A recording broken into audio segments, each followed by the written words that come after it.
2 remaining talks and then some closing words for the conference dinner. So it's my pleasure to introduce for us right now Dr. Tejaswi Venumadhav. Teja got his PhD at Caltech working with Mr. Rada, and he's now a McCall Fellow at the IAS. He's worked on a number of areas of theoretical astronomy and astrophysics. And today he's going to tell us about characterizing the compact binary mergers from gravitational wave data. Take it away. Okay. Great. Thanks, Justin, for the introduction, and I'd also like to thank the organizers for asking me to give this talk. So before I start the talk, I would like to say that I am not a member of LIGO, so if I say something wrong, it's all my responsibility and not LIGO's responsibility.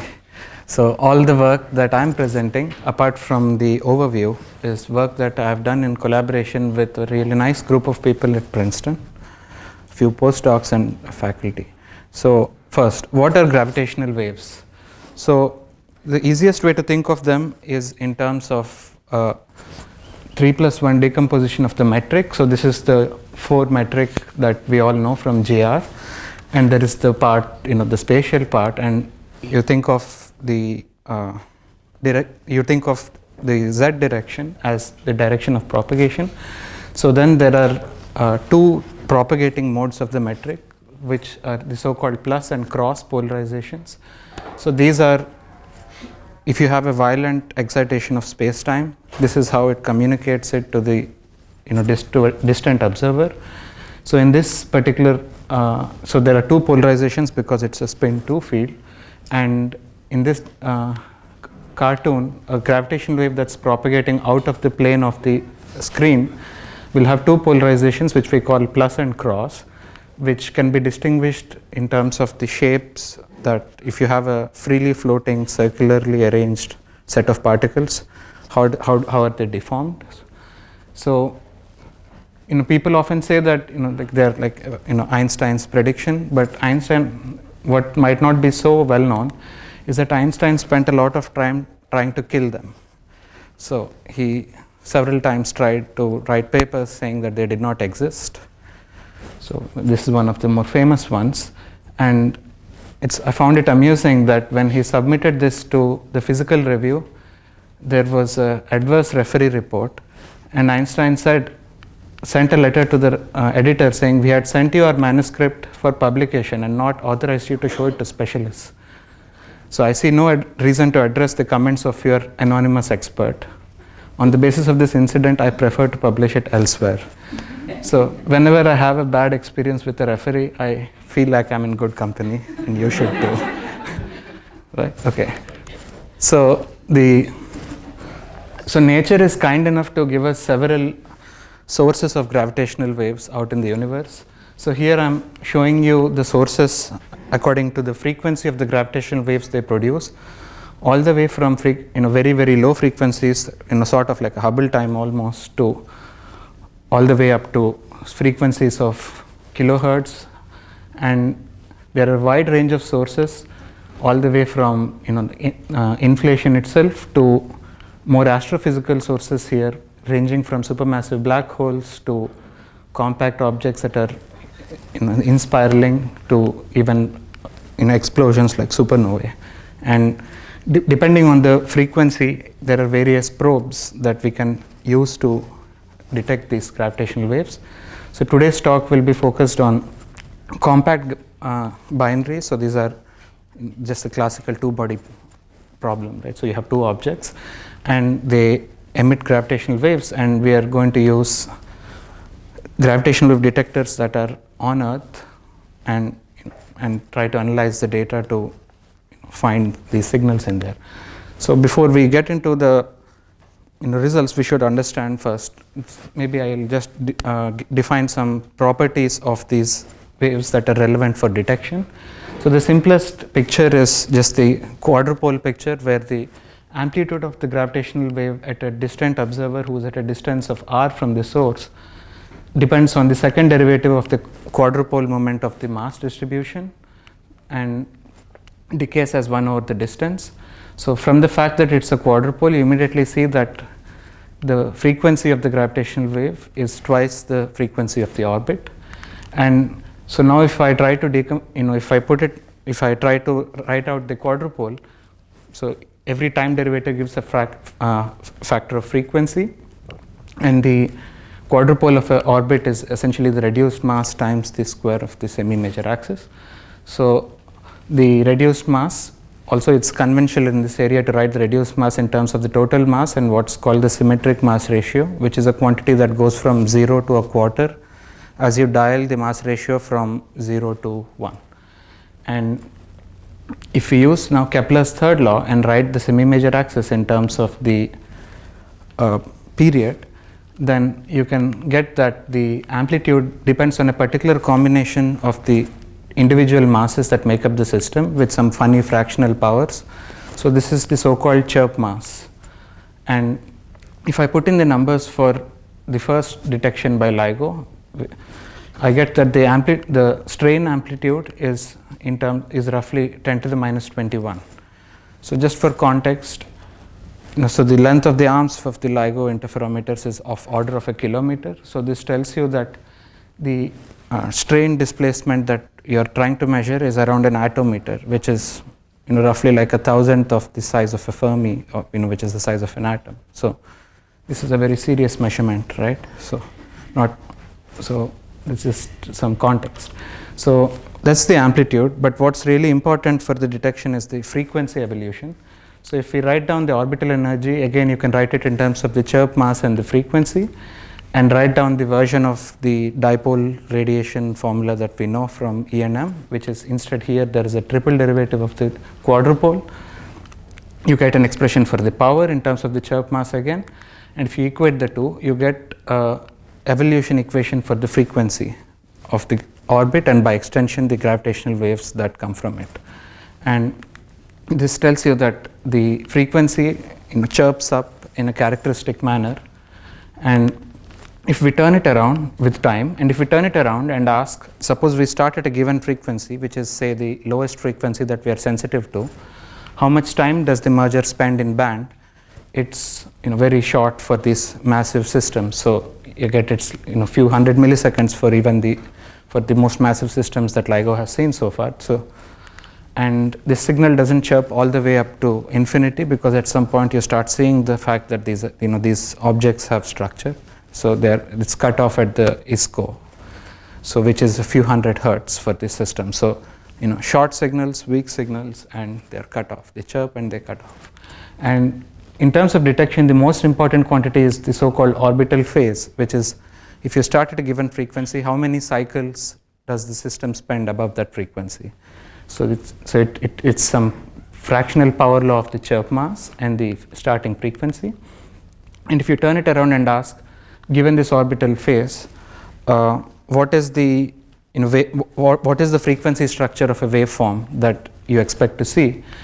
And under the stationary phase approximation, you get that it has this famous form where the amplitude is some smooth power of the frequency, f to the minus 7/6, and then the phase is related to the orbital phase, right? So if I take a numerical relativity waveform and do an FFT, I get this shape, which conforms to this intuition. You have this smooth part where it has this power law form. This is what we call the inspiral, and then we have the merger when they start to see each other, and then after they combine and form one black hole, then the gravitational waves decay rapidly, and this is called the ring down.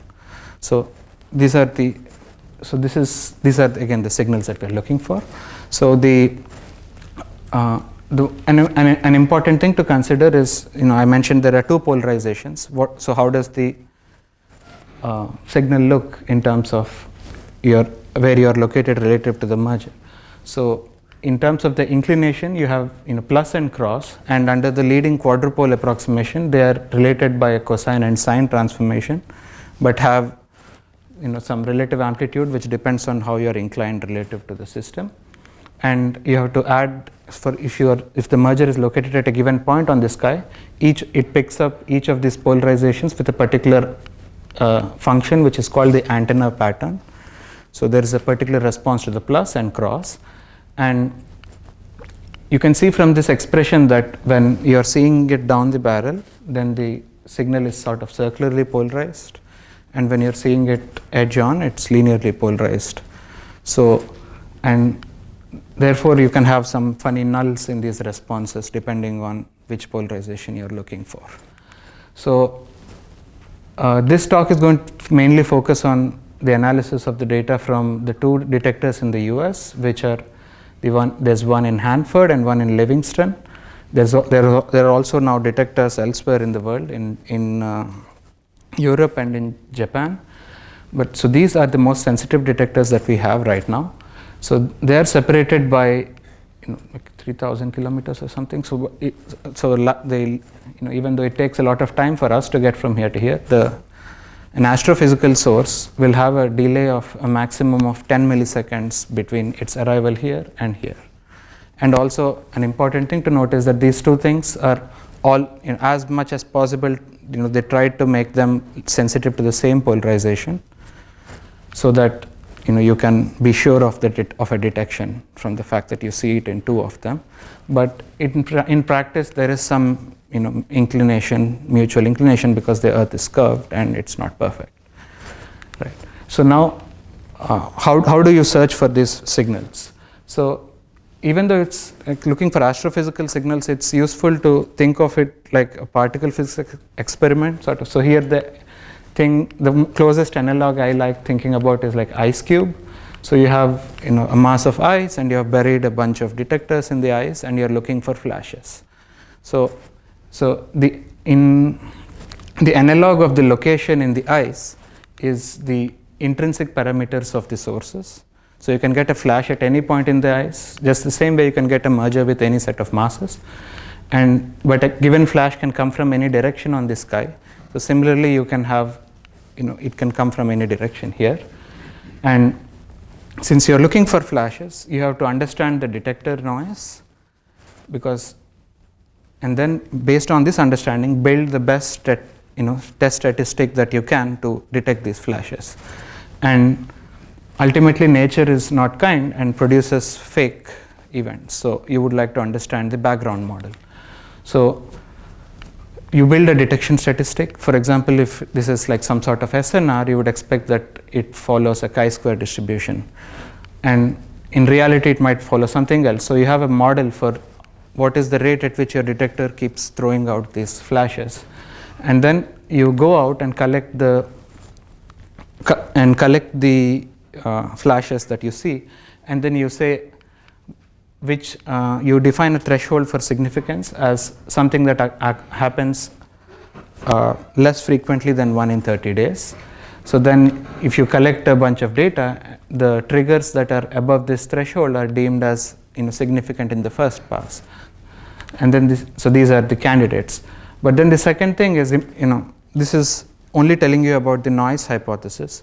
Imagine that the detector is so sensitive that you see 100 flashes per day, right? So then, even though something happens less significantly than this, you have to weigh the relative chance of it coming from the signal population and coming from the background population.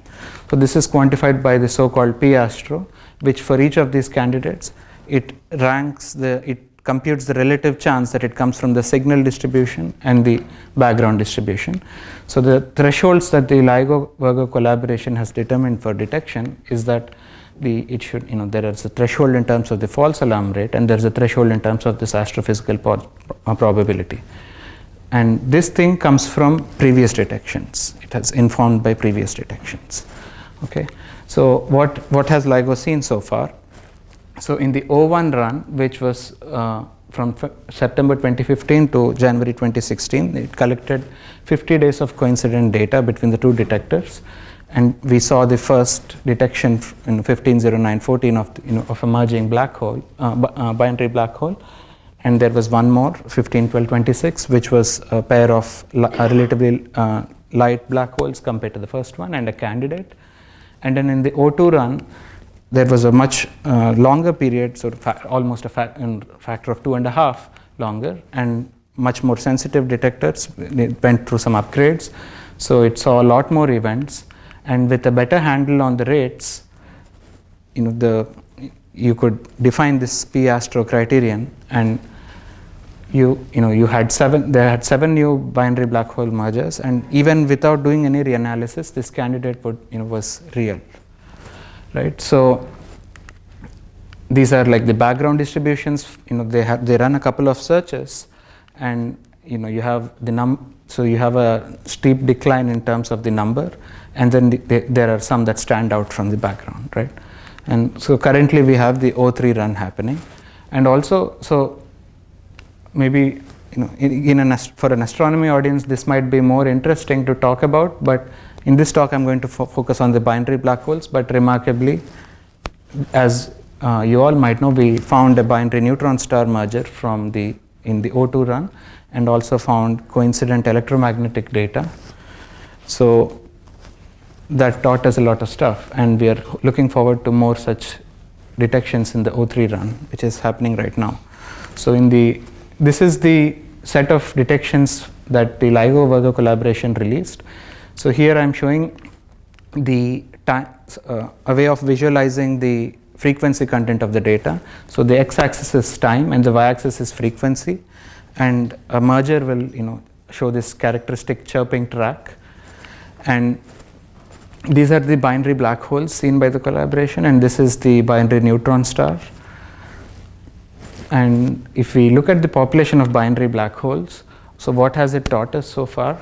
So the most interesting fact is that the purple points here are the known X-ray binaries in the local universe whose masses we can infer from the observations.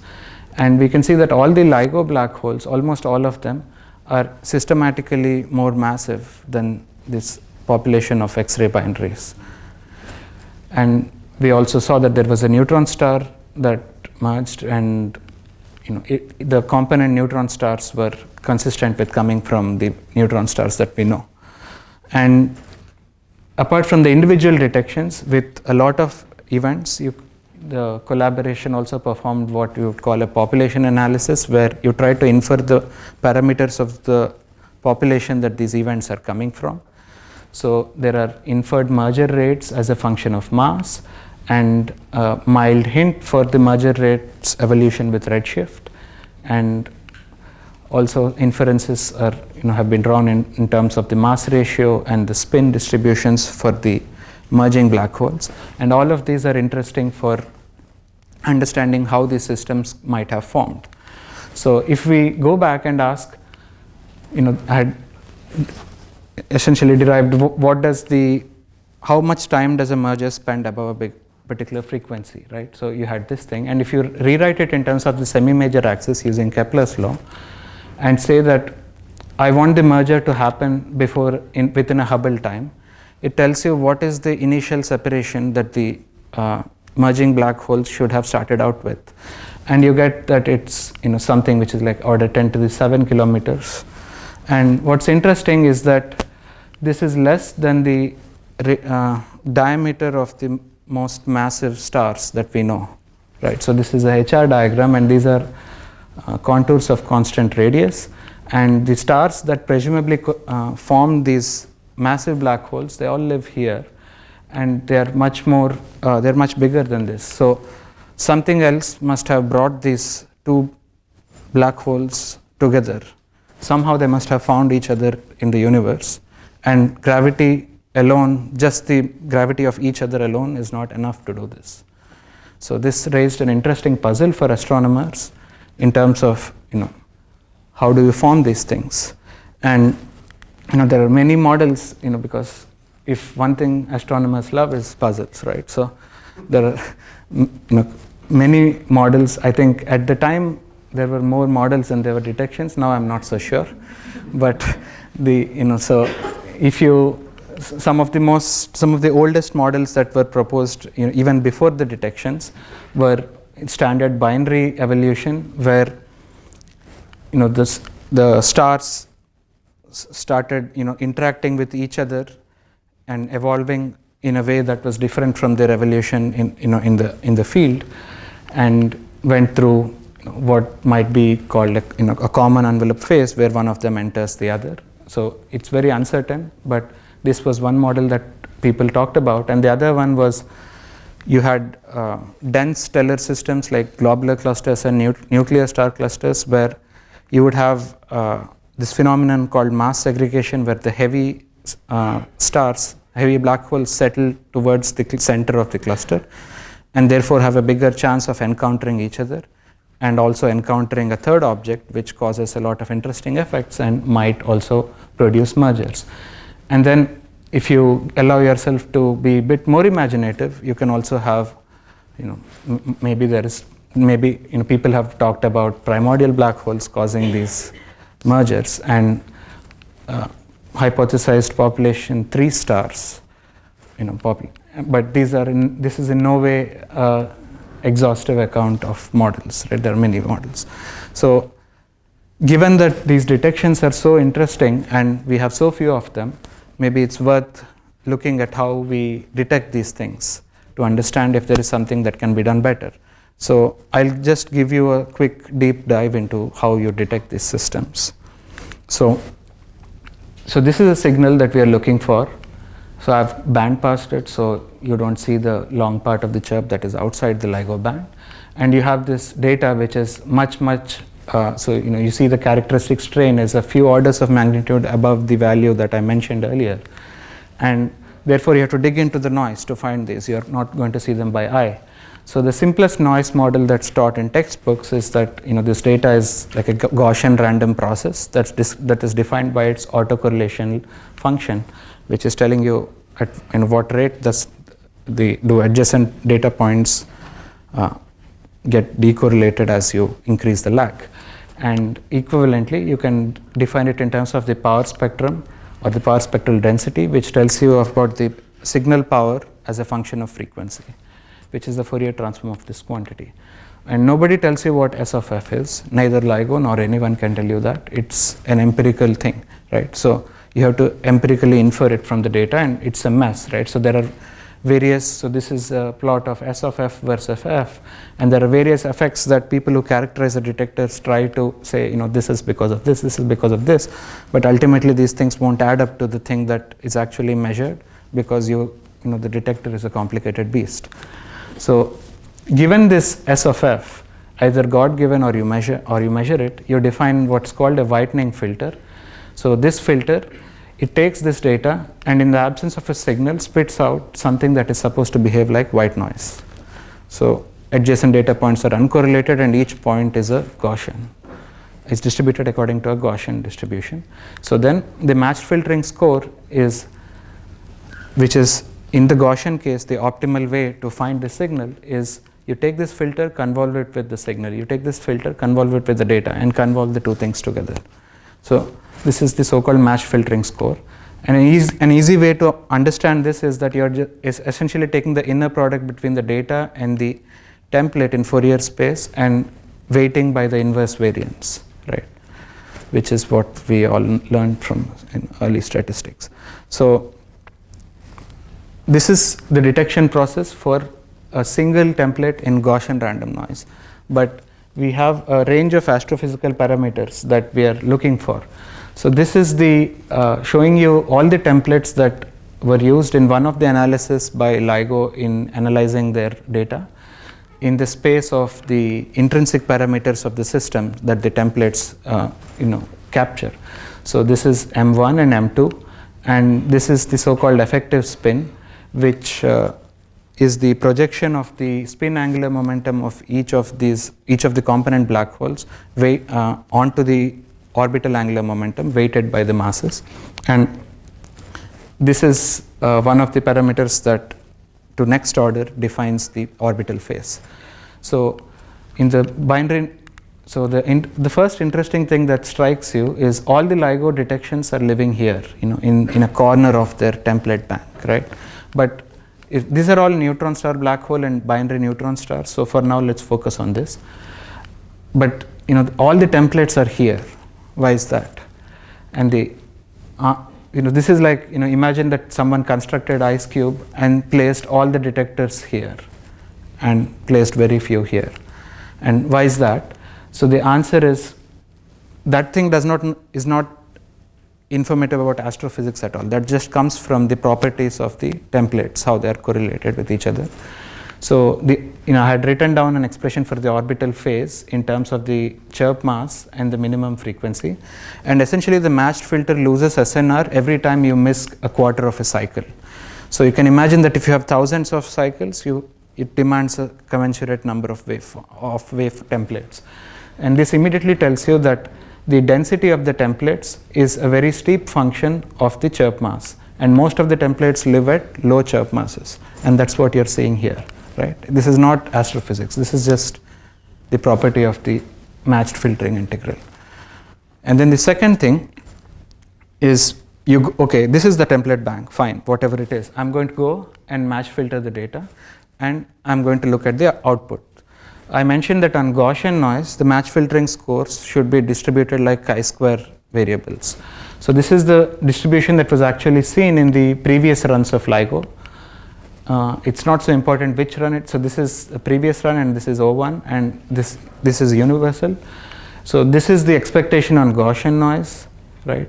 And this is the number that we actually see. So if you didn't do anything, you would have tons of false positives. These are all, unless you believe that all of these are events, right? So, but then you see that there are two different reasons why you're deviating from the Gaussians. So this is important in what follows. So what's easiest to understand is this thing, this bunch of junk out here, which is producing humongously loud signals. So if you go back and ask, I mentioned that if you whiten the data, it should behave like white noise. So then if you take white noise and take the spectrogram of white noise, each cell should be distributed like a chi-squared variable. But then you go in and you see that there's a bunch of junk in the data, which is not described by just Gaussian random variables, and some of it is of known instrumental reasons like light scattering and maybe earthquakes, but then you have these blips which are of unknown origin, which produce very loud triggers that are of that look like heavy black holes. And then you have my favorite glitch, which is something that like a series of dots that go up, which was found to be because of ravens that were pecking at the pipes. Right, and after they figured this out, they even sent a postdoc out, and he pecked at the pipes, and it was confirmed that this was the reason. But we don't have confirmations for all families of the glitches that we have, so it's a constant fight to keep up with this, right? So then, in this scenario, so how do we search for them? So then, as I mentioned, we are not part of LIGO. We are a group of people who are, like theorists, and we, for some crazy reason, decided to analyze the data ourselves. And we decided to analyze it as if we were living in a vacuum. So that we just wanted to see for ourselves what was out there. So here is the, and we came up with a procedure that in many ways turns out to have common elements with what have been done before. So this is the general flow where we construct template banks and generate triggers. But then I've marked in red all the things where we think we have done something that's a bit different from what has been done before, up to varying degrees. So again, these different things, in the end they are like changing different parts of this matched filtering integral. So let's first think about the easiest thing, look at the easiest thing that we can understand, which is the distribution of templates. So I mentioned that the templates all pile up at low values of the chirp mass for non-astrophysical reasons, right? So before we ever look at the events, what would be a reasonable astrophysical prior on where, how the mergers should be distributed in the detector? So if we look at the masses of stars as a function, the distribution of the numbers of stars as a function of their mass, so this is the so-called initial mass function. It's uncertain on the precise distribution is uncertain, and can also have lots of scatter. But a common value that's used in the literature is the so-called Salpeter mass function, which describes the which says that the number as a function of mass at high masses goes as m to the minus 2.35. The precise exponent might be a bit uncertain, but what's common to everyone is that there are many more low mass systems. But then this is how they are distributed per unit volume. But then the mergers that there's a massive selection effect, that the more massive mergers, we can see them out to farther in the universe. So you have to correct for that selection bias in order to understand the distribution that you would actually see in the detector. So if you, it's quite common in the LIGO band that the volume, effective volume as a function of chirp mass goes as m to the 2.2. So, but then if you put these two together, you will see that without any information about the detection process, you would expect that the number as a function of the chirp mass should be should actually be dominated by the heavier end. I'm not prepared to stick out my head and say it's minus 2.35, so I don't know if this 0.85 is secure, but this is definitely much better than this minus 5/3 that the template placement gives. So we would like to correct that. So there are many ways of doing it, but we wanted to use a way that involves the least number of assumptions. So we just let's focus on the binary black hole region of the template bank here.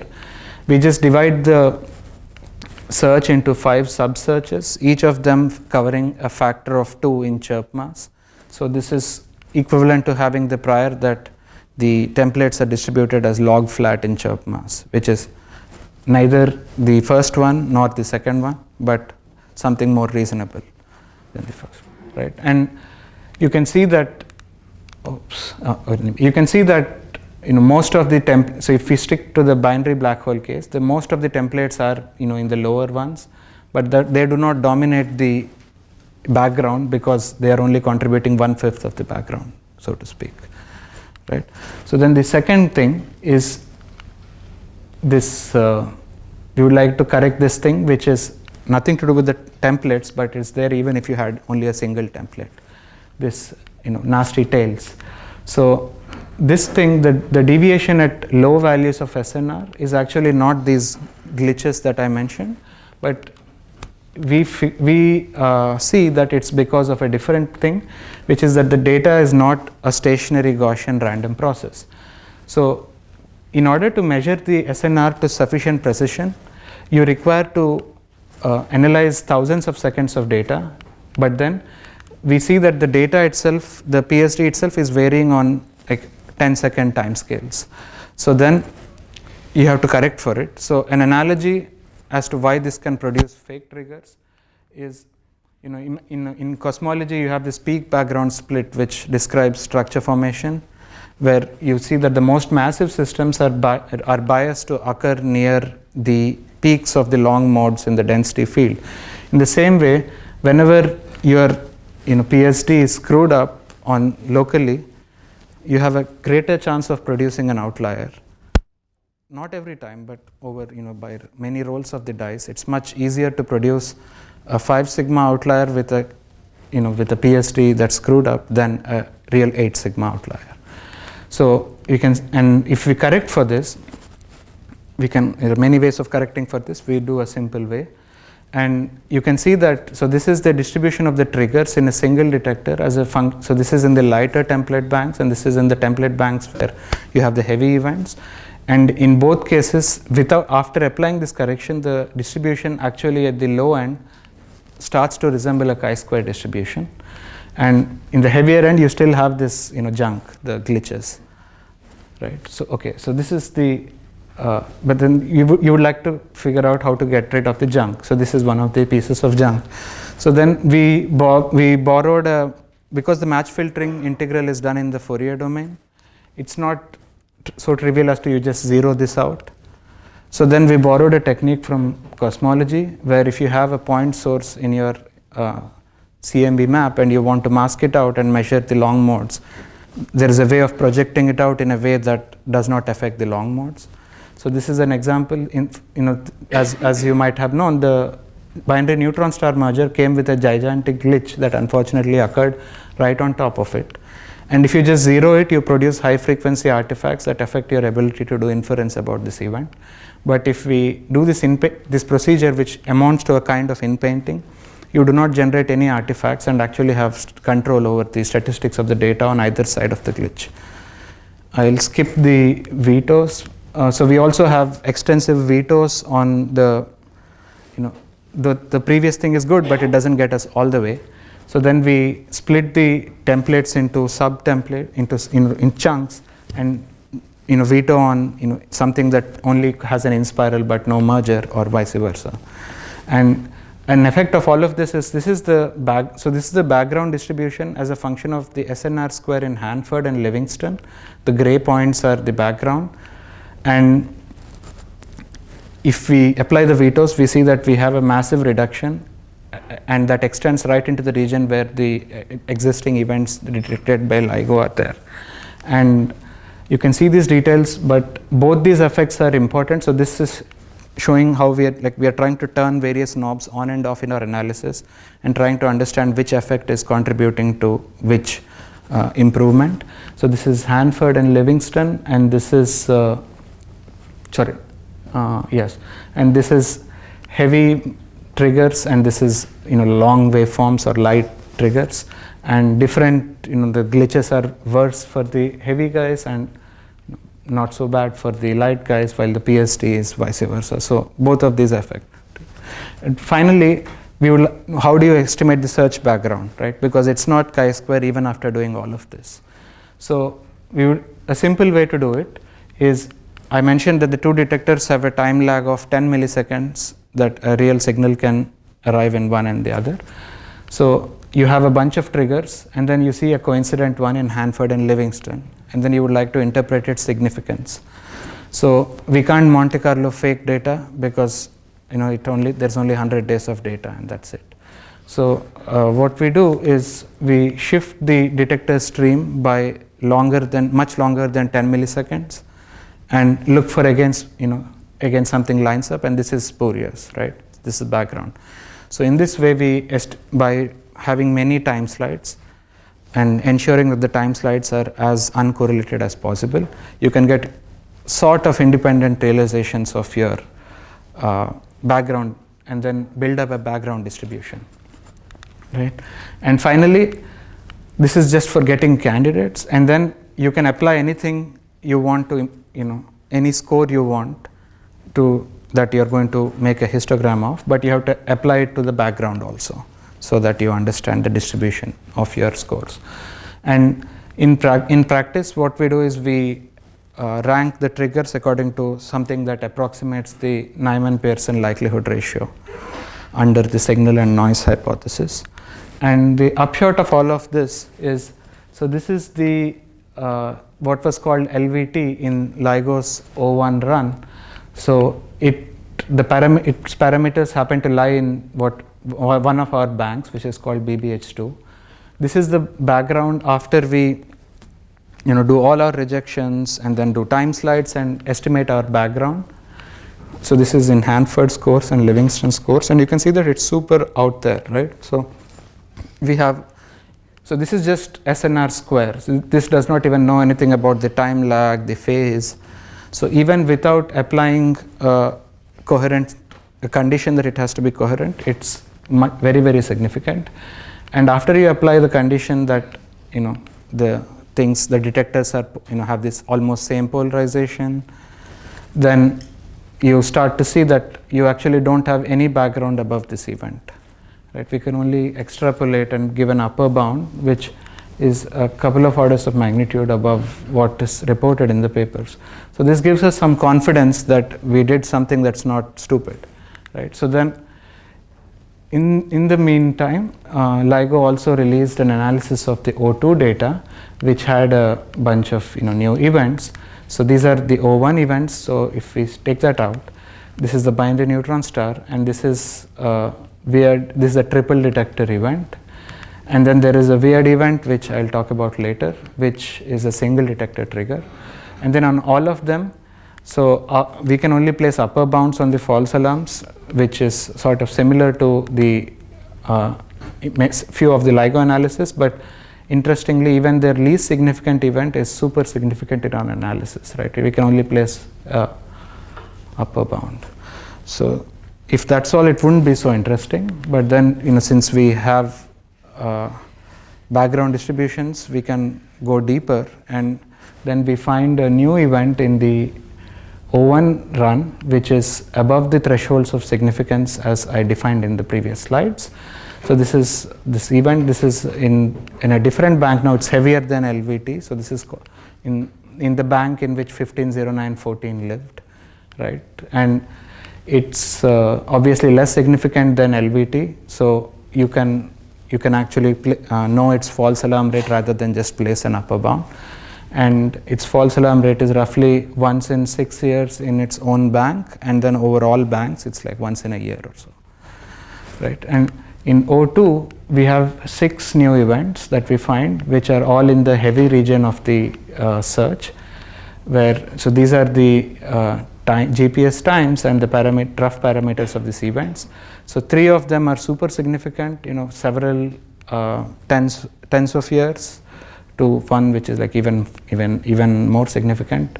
And if you try to quantify the probability of astrophysical origin, 3 of them are like super significant, like they would be above any bar for detection, and 3 of them are formally above the bar, but I won't bet my life on them. But yes, they are above the bar for calling something an event.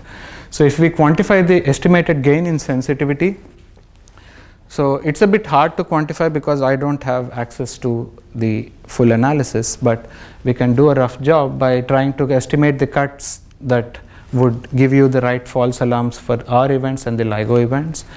And we estimate that we get roughly factor of 2 in volume, which is in fact 25% in strain noise. And so this is these are the spectrograms for the events, Hanford and Livingston. This is the event in O1. Oops. Okay, and these are the events in O2. I mean, these are just presented like as pretty pictures. They don't mean anything. And then finally, a few days ago, we released another analysis where, so the 2 detectors are actually not equally sensitive. It's very well known that Livingston is much more sensitive than Hanford during a significant part of the run. So then there is a chance that some of our cuts might have caused us to lose events. So then we went back and did a separate analysis where we tried to find events that we lost because of the cut. And this is possible because of our background rejection. We have almost no events triggers in here. That's why we can go so deep. And we can verify that for the LIGO event that lives here, we find it has really good significance. And then we have 2 new events that are these stars that live here. Okay, so do I have like 5 minutes? No, we're at time. So I'd wrap up. Okay, so we have a bunch of events, and I'll focus on a few of them because they're interesting. So this is not including our O2 events, but this is a plot of all the parameters of the events in terms of the chirp mass and the chi-effective, which is the spin parameter that I mentioned. So interestingly, the X-ray binaries live here, right? And the LIGO detections live here in sort of, and this is the event in O1. So it's consistent. It's not really, in terms of its spin, it's actually consistent with being highly spinning in contrast to several of these events. And then if you add our O2 events, you have you round out the population a bit. And I've colored the events that we added in terms of the probability of being astrophysical. So take it at whatever value significance I've given. And you can see that several of our events, they lie along the track that the LIGO events lie in. Except for these 2 interesting guys, which are both consistent with being, like highly spinning. This is the one in O1, and this is the one that was found in this deep dive into this, what we call a detector and a half event. And this thing is, I don't know what to say. This is least significant event in O2, but it's there. Right? And if we look at a few of these things, so this thing is formally one of the most massive, maybe the most massive events among the ones released so far. So the individual masses are, component masses span a wide range, but they, typically roughly like 50-50 solar masses or so. But it can be, you can see the posteriors here. And interestingly, LIGO has tried to infer the cutoff, a possible mass cutoff, for the mass of the emerging black holes here from the population of the events that they have found, and this inferred cutoff is like at 40ish or so masses, and if you include this into this analysis, it would be pushed a bit higher.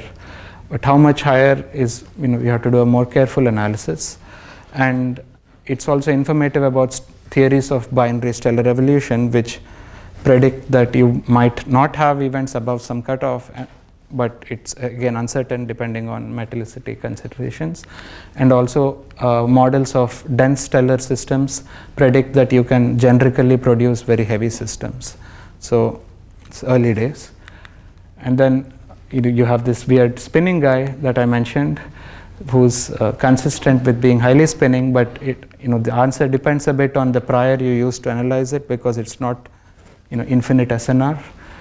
And okay, I'll wrap up. And finally, this one is the most significant event we find, and it's actually consistent with being negatively spinning, and the positive spin is ruled out at like 96% or so.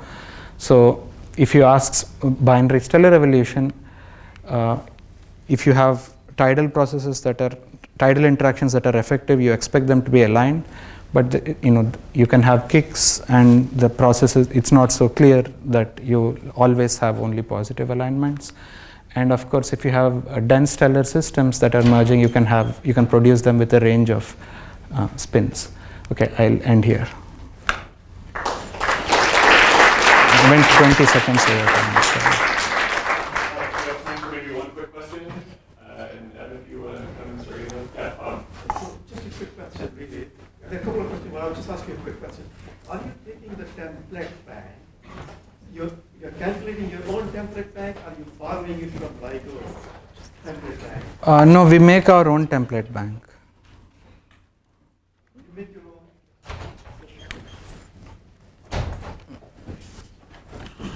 Yeah, I didn't get into the way we did it.